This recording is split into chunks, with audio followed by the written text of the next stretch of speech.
tu hong phal dan la kita na hol lo he hon kamu bin nei ke ta na kamu in loi lo bu hon no hitum ke so bi le ye bin so le ama hi le tui ke hi na so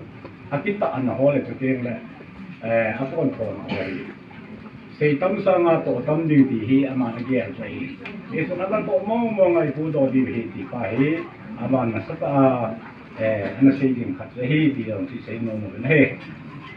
cho nên una insung mi te ho u exam sing insung mi te ho ho lu se cho ka ya hi le mun khana u hi lo dio chun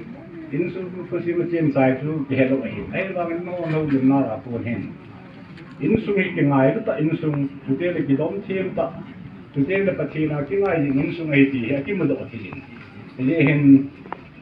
cô ấy đó là lòng léo những số mi tên lòng hệ cố nông lòng này là tùy thể dừng cái nên cắt tạo thành các cái nét tuyến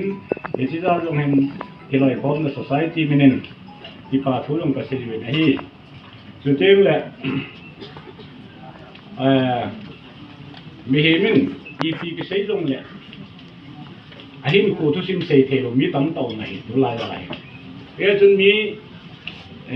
thi tiếng là bảo tôi có riêng nó xây để hello mày,